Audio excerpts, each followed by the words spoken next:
اب میں تقریر کے لیے مولانا غلام علی صاحب کو بلاتا ہوں، وہ تقریر سے مومنین کو مستفید فرمائے۔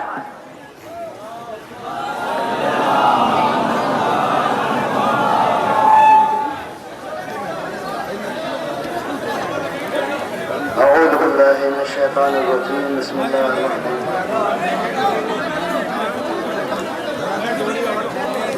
انا للہ و انا الیہ راجعون۔ قال رسول اللہ صلی اللہ علیہ وآلہ وسلم حسین منی و انا من الحسین۔ اے ہندوستانیوں، اے بھائیوں، یہ گنگا جمنا کی تہذیب، ہندو مسلم سکھ عیسائی کا یہ مجمع کربلا کے اس حسین کو یاد کر رہا ہے جس نے انسانیت کے لیے سب سے بڑا پیغام دیا، اور سب بغیر کسی مذہب کے، بغیر کسی دین کے، بغیر کسی ریلیجن کو مانتے ہوئے حسین کے غم میں شریک ہونے کے لیے چلے آئے۔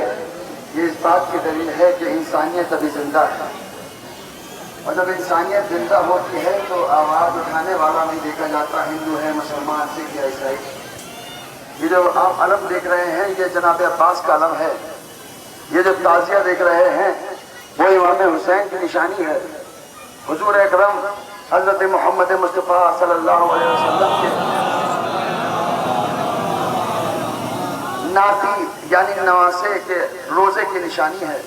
یہ گلی گلی پوچھے پوچھے لے جا کر مسلمان بھائی سنی ہو یا شیعہ، وہ تمام گلی پوچھے میں لے جاتے ہیں، اور ہندوستان بھر کے انسان چاہے وہ پنڈت ہو، چاہے دوسرے دھرم سے ہو، ہندو ہو یا مسلم ہو یا سکھ ہو یا عیسائی، وہ استقبال کرتے ہیں۔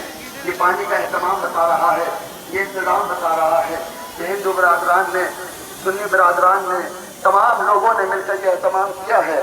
اس کا مطلب یہ ہے کہ وہ حسین کے عزاداروں کا استقبال کر رہے ہیں۔ کیوں کر رہے ہیں؟ کیونکہ اس لیے کہ خود امام حسین نے کہا تھا کہ کاش مجھے ہندوستان جانا نصیب ہوتا۔ جب یہ بات ہم سنتے ہیں ہماری سمجھ میں نہیں آتی کہ آخر حسین کیوں جانا چاہتے تھے۔ اگر بات میری آپ کے دلوں تک پہنچ جائے تو میرے ساتھ بولیے گا کہ حسین کیوں چاہ رہے تھے کہ مجھے ہندوستان جانے دیا جائے۔ ہماری سمجھ میں یہ بات نہیں آتی تھی، لیکن جب ہم یہاں پر جلوس میں ہندو، سکھ اور پسند کرتے ہیں، نہ ہندو برادران پسند کرتے ہیں، اور ظالم کو کوئی پسند نہیں کرتا، وہ جلا دیتے ہیں۔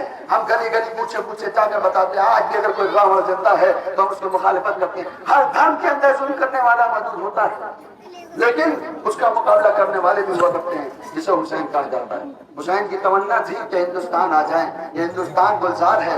آج ہمارا راشٹر، ہمارا ہندوستان، یہ ہمارا دیش زندہ باد اس ہندوستان کے لیے، اس لیے کہ ایسا ماتم ہم کہیں نہیں کر پاتے۔ پاکستان مسلم ملک ہے مگر اتنی آزادی نہیں ہے ماتم کرنے کے لیے۔ عرب کے مکے کے اندر جہاں رسول محمد پیدا ہوئے وہاں پر ماتم نہیں کر سکتا، مگر آج ہم ہندوستان کی سرزمین پر ایسا ماتم کر پا رہے ہیں تو یہ احسان ہے خدا کا کہ اس نے ہمیں ہندوستانی پیدا کیا۔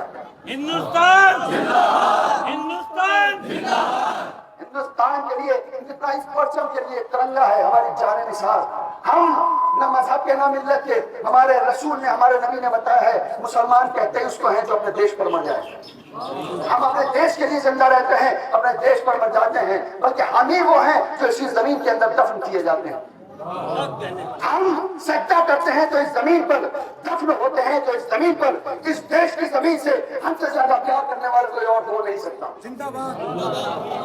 ہم وہ ہیں کہ جو دیش واسی ہیں، ہمارے ہندو برادران، سکھ برادران، شیعہ برادران، سنی برادران سب ایک جٹ ہو کر بتا رہے ہیں کہ ہمیں ظلم سے نفرت ہے، ہمیں آتنکواد سے نفرت ہے۔ جو مسلمان لا الہ الا اللہ کہہ کر بم پھوڑتا ہے وہ آتنکوادی ہے، مسلمان نہیں ہے۔ وہ جو کسی کی جان لیتا ہے وہ آتنکوادی ہے، وہ مسلمان نہیں ہے۔ مسلمان کہتے کس کو ہیں؟ حسین سے پوچھو مسلمان کسے کہتے ہیں کہ دوسروں کو پیاسا جو نہ دیکھے اپنا پانی دوسروں کو پلا دے، اسے حسین کہا جاتا ہے۔